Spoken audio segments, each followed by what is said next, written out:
Hello hi जय to everyone, my name is Rahul Vishwakarma और आज हम सीखेंगे स्पोकन इंग्लिश के कुछ ऐसे टिप्स एंड ट्रिक्स जिनको आप फॉलो करके इंग्लिश को कहीं अच्छे से बोल सकते हो। आप सभी लोगों ने वो डायलॉग सुना होगा जिसमें विद्या बालन कहते हैं कि फिल्म में सिर्फ 3 चीजों से चलती है, entertainment, entertainment and entertainment. Same it is English के बारे में मेरा भी सेम लॉजिक है कि आप इंग्लिश को सिर्फ 3 चीजों से ही सीख सकते हो। 1 is practice, 2 is practice and 3 is practice, practice and practice. लेकिन ये प्रैक्टिस होगी कैसे है? आज के इस वीडियो में हम कुछ ऐसे पॉइंट पे फोकस करेंगे जिसके जरिए आप ये सीखते हो कि हम इंग्लिश को बोलने की प्रैक्टिस कैसे कर सकते हैं। हमारा सबसे पहले जो पॉइंट होगा वो होता है know your level. Know your level का अर्थ ये होता है कि आपको इंग्लिश को बोलने में आपका लेवल का पता है कि नहीं है। इंग्लिश को बोलने के सिर्फ 2 लेवल होते हैं। पहला लेवल होता है बेसिक लेवल एंड दूसरा लेवल जो होता है वो होता है एडवांस लेवल। हमारा आज जो फोकस होगा वो कंप्लीटली होगा बेसिक लेवल के ऊपर। Basic level divided into 2 parts. First is vocabs and second is listening English. Vocabs क्या होती है? वोकैब्स का बेसिकली हिंदी में मतलब होता है शब्दावली। शब्दावली का क्या अर्थ होता है कि आपको कितने वर्ड, आपके माइंड में कितने सेंटेंस है, कितने वर्ड है जो कि आपको पता है। खाना पीना उठना बैठना, आपके दैनिक दिनचर्या में जितने भी चीजें आती है ना, उन सब का आपको हिंदी टू इंग्लिश मीनिंग पता है कि नहीं है, ये आपको सबसे पहले सीखना पड़ेगा। चाहे आप एक गृहिणी हो जो कि हाउसवाइफ हो, घर पे काम करती हो, या फिर बाहर कोई ऐसा आदमी हो जो कि प्रोफेशनली कुछ काम करता है, तो उसके एटमॉस्फेयर में जितनी भी चीजें होती है ना, चाहे वो कुछ भी काम कर रहा हो, तो पर्टिकुलर उन जो वर्ड होते हैं उसका उसे इंग्लिश में मतलब पता है कि नहीं है। फॉर एग्जाम्पल अगर आप हाउसवाइफ हो तो आपके किचन में कुछ भी आइटम रखा हुआ है तो उसको जिसकी सोप है, हींग है, इन सभी चीजों का आपको मीनिंग पता है कि नहीं है। स्टूडेंट हो तो आप जब घर से आप स्कूल में जाते हो तो आपके बीच में बहुत सारे ऐसे वर्ड आपको दिखेंगे, उसका आपको इंग्लिश में मतलब पता है कि नहीं। आपको ये सब चीजें सबसे पहले सीखने की जरूरत है। अगर एग्जाम्पल के रूप में अगर बात करें तो एक टंकी है, अगर उसमें पानी भरा हुआ है, जब उसमें पानी भरा हुआ होगा तभी नल में से पानी निकलेगा। अगर उस टंकी में अगर पानी नहीं रहेगा तो नल में से पानी नहीं निकलेगा। सेम चीज हमारे ब्रेन का है।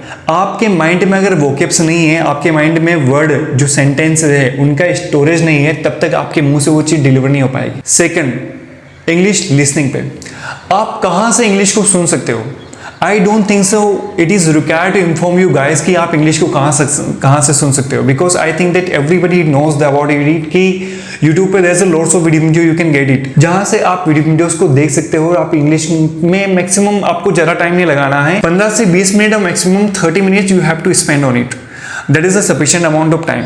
आप इतने समय को आप आपकी इंग्लिश को सुनने में लगाइए और 10 से 15 मिनट, और ज़्यादा नहीं हो सकता है तो 5 मिनट डेली के आप याद कीजिए। लेकिन बेसिक मीनिंग जो है वो याद करना है। खाना पीना उठना बैठना रोना धोना, आई थिंक ये सभी को पता है, लेकिन ये जो वीडियो है उन लोगों के लिए है जिसको कुछ नहीं पता है, और उन लोगों के लिए भी है जिसको सब कुछ पता है। सो आपको सब कुछ सीखना है ना, तो आपको बेसिक से स्टार्ट करना पड़ेगा। मेरा जो फोकस है इंग्लिश को स्पीकिंग करने के लिए सबसे इंपॉर्टेंट चीज़ है कि मैं लोगों को बेसिक से एक हाई लेवल पे लेके जाऊं, क्योंकि ये वीडियो जो है कंप्लीटली बेस्ड होगा बेसिक लेवल के ऊपर। उसके बाद ही मैं एडवांस लेवल पे आऊँगा। मेरी जो जर्नी है इंग्लिश को सीखने की वो एक अलग रही है। मैं एक हिंदी मीडियम से पढ़ा हुआ स्टूडेंट था जिसने इंग्लिश को एक अलग लेवल से सीखने की कोशिश की, लेकिन मुझे उसको सीखने में टाइम लगा। लेकिन मैं ये चाहता हूं कि उस टाइम पे ये सारे रिसोर्सेज अवेलेबल नहीं थे, इसलिए मुझे टाइम लगा। लेकिन right now all this resources are available. So in this condition आपको कुछ ऐसे टिप्स एंड ट्रिक्स है वो फॉलो करने पड़ेंगे और आप इंग्लिश को अच्छे से सीख सकते हैं। इंग्लिश को सुनना है, लेकिन कहाँ से सुनना है? यूट्यूब पे तो रेंडमली आप किसी भी वीडियो को उठा के आप वहां से इंग्लिश नहीं सीख सकते। तो मेरा जो सबसे इंपॉर्टेंट फोकस है वो ये है कि आपको इंग्लिश को सुनना है उन टॉपिक के ऊपर जहां पर आपको इंटरेस्ट है। फॉर एग्जाम्पल अगर एक स्टूडेंट है तो उसको अगर उसकी कोई कहानियां हैं उनको सुनने में अगर इंटरेस्ट है तो आप डायरेक्टली यूट्यूब पे आपकी जो कहानी है ना उसी को सर्च कीजिए और वो इंग्लिश में अवेलेबल रहेगी। आप उस कहानी को आप इंग्लिश में सुनिए। अगर आप हाउस वाइफ है तो आप किचन में कुछ आइटम बनाना चाहती है तो उसकी जो रेसिपी होती है ना वो भी आप इंग्लिश में सुनिए।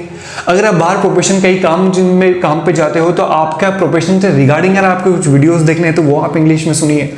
कोई क्रिकेट में इंटरेस्ट होता है तो आप कमेंट्री को इंग्लिश में सुनिए। किसी को एंटरटेनमेंट में अगर बहुत सारा इंटरेस्ट है तो आप एंटरटेनमेंट की बहुत सारे वीडियो है वो आप देखिए। तो बेसिकली मेरे कहने का मतलब यही है कि आपको बस फोकस करना है इंग्लिश को सुनने में जो कि आपका इंटरेस्ट हो, ना कि रेंडमली कुछ भी वीडियो उठाओगे और आप देख लोगे। ऐसा करने से क्या होगा कि आपको मैक्सिमम आप 4 या 5 दिन तक आप इंग्लिश का आपके माइंड में भूत रहेगा, लेकिन सडनली वो उतर जाएगा। डे बाय डे आपका जो मोटिवेशन होता है इंग्लिश को सीखने का वो सारा उतर जाएगा। क्यों? क्योंकि आपका इंटरेस्ट ही नहीं उस चीज़ों में। इन दोनों चीज़ों के ऊपर अगर आपने ध्यान दे दिया ना तो आपकी आधी से ज़्यादा इंग्लिश को सीखने का जो सफ़र है वो आपका यहीं पे कंप्लीट हो गया। क्यों? क्योंकि आपको एक इंग्लिश को जब आप सुन रहे हो तो वो आपके लिए एक मोटिवेशन की तरह काम करेगा, और आपका इंटरेस्ट वाली इंग्लिश जब आप सुन रहे हो तो उससे आपको नॉलेज भी होगा, which will be very very beneficial for your future. हमारा सेकेंड जो पॉइंट है जिस पर हमको फोकस करना है वो होती है हमारी ग्रामेटिकल कोर्स।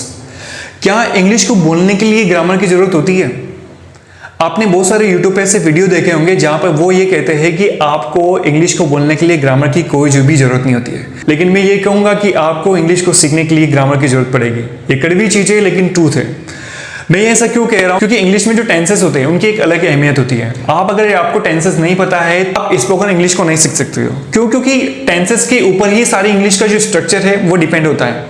तो ग्रामेटिकल कोर्स की तो आपको जरूरत पड़ेगी ही पड़ेगी। If somebody is telling you कि आपको इसकी जरूरत नहीं है तो he is lying to you. Okay, so आपको ये चीज तो सबसे पहले समझना होगा। मैं आने वाले जो मेरे वीडियोस होंगे मैं आपको उसमें कुछ एटिकेट्स के बारे में बताऊंगा, मैनर्स के बारे में बताऊंगा, हाउ टू से अभिवादन, हाउ टू से ग्रीटिंग्स टू एवरीवन, मैं उनके बारे में कुछ सेपरेटली वीडियो बनाऊंगा। एंड मेरा एक वीडियो होगा जो कंप्लीटली बेस्ड होगा टेंसेस के ऊपर, जो जिसमें आपका जो सेकंड जो पॉइंट है ये कंप्लीटली कवर हो जाएगा कि आपको उस चीज में ग्रामेटिकल कोर्स की जरूरत है कि नहीं है। मैं टेंसेस के ऊपर वीडियो बनाऊंगा, आपको बस उस वीडियो को देखना है। टेंसेस हम डीपली एक वीडियो नहीं होगा, जो नॉर्मली होगा, जो इंग्लिश स्पोकन में काम आएगा। हमारा जो वीडियो होगा वो स्पोकन इंग्लिश के लिए ही होगा, जिसमें सिर्फ टेंसेस के कुछ रूल्स एंड रेगुलेशन होंगे, वो बस आपको याद करने पड़ेंगे, ज्यादा उसमें कुछ करने की जरूरत नहीं होती है। हमारा थर्ड सबसे इंपॉर्टेंट पॉइंट होता है थिंक इन इंग्लिश। लेकिन हमको इंग्लिश पता ही नहीं है तो हम सोचेंगे कैसे? इसके लिए मैं कुछ टिप्स एंड ट्रिक्स बताऊंगा कि आपको कैसे सोचना है। एक्चुअली क्या होता है कि जब हम सुबह उठते हैं, सुबह उठने से लेकर रात को सोने का जो टाइम होता है, उस पीरियड ऑफ टाइम के बीच में जितने भी वर्ड होते हैं, जो वोकैब्स का जो मैंने आपको बताया था, उस वोकैब्स उस पीरियड ऑफ टाइम के बीच में जितने भी सेंटेंस, जितने भी वर्ड आ रहे हैं, आपको पहले उनको रटना है, याद करना है, कैसे भी करो लेकिन उनको पढ़ना है। ठीक है, एक बार उनको पढ़ लिया ना तो टूटी फूटी जितनी भी इंग्लिश आपने अभी तक सीखी है उसका इस्तेमाल कीजिए। सुबह में उठने से लेकर रात को सोने तक का जो टाइम है, उन सभी टाइम का एक सेंटेंस बनाइए। उन सेंटेंस को जब आप रात में सोते हो तो उनको सुनिए, और जब आप रात में सोते हो तो उन चीजों को रिवाइंड कीजिए कि मैं सुबह 6 बजे उठा, सुबह 6 बजे उठने के बाद मैं ब्रश किया, ब्रश करने के बाद मैं नहाया, then I had breakfast, and whatever the activity you did in your whole day, you just mention whole the activity and making the some simple sentence. Okay, इससे क्या होगा कि आपका ब्रेन फंक्शन करेगा। मॉर्निंग से लेकर के रात तक का जितना भी टाइम है, जब आप आपके माइंड में रिवाइंड करोगे ना, तब आपकी मेमोरी भी बढ़ेगी और आपके सेंटेंस के जो स्ट्रक्चर है वो आपके माइंड में हमेशा बैठ जाएगा। तो सोचने की एक अलग पावर होती है जो कि आपको इंग्लिश सीखने में बहुत ज़्यादा हेल्प करेगी। So you have to think in English every day. ये आपके डेली रूटीन में होना चाहिए, और डेली रूटीन में जितने भी वर्ड है उन सभी वर्ड का आपको इंग्लिश में मीनिंग पता होना चाहिए। That's a simple thing that is, I think it is very very important and required to know this information to everyone. And fourth सबसे इंपॉर्टेंट टॉपिक जो हमारी लीग से हटके है, मेरी लीग से हटने का मतलब ये होता है कि अगर आप मुझसे ये कहोगे कि मैं इंग्लिश को कितने दिन में सीख सकता हूँ, या फिर आप इंग्लिश को कितने दिन में सीख सकते हो, तो इसका जो आंसर होगा वो बस आपके पास है। आपने YouTube पे बहुत सारे ऐसे थंबनेल देखे होंगे जिसमें आपको ये कहा जाता है कि आप इंग्लिश को 1 महीने में, 2 महीने में, 3 महीने में, मैक्सिमम 6 महीने में सीख सकते हो। लेकिन ये सब चीजें है ना, सब चीजें की सारी चीजें गलत है। आप इंग्लिश को कितना टाइम दे रहे हो, यही सबसे इंपॉर्टेंट चीज है कि आप जितना ज्यादा इंग्लिश को टाइम देंगे उतने ही जल्दी आप इंग्लिश को सीखोगे।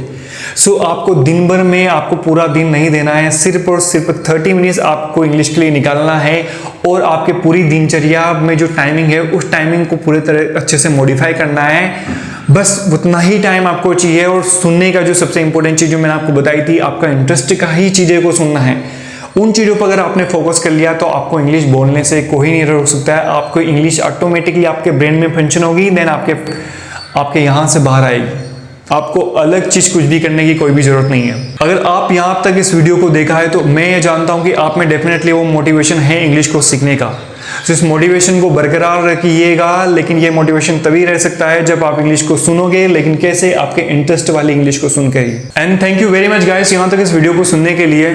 इसी टाइप के और भी इंफॉर्मेटिव वीडियो में इंग्लिश के ऊपर कंप्लीटली बनाता जाऊंगा। बस आपको क्या करना है कि you have to just subscribe my channel. And don't forget to subscribe my channel, because ये जो मोटिवेशन है कुछ काम करने का, ये कम नहीं होना चाहिए, that is only by your single click, क्योंकि आपके लिए तो जस्ट एक क्लिक है, but for me it is working as a motivation. So thank you very much guys, and once again, and thank you very much. जय हिंद, जय भारत.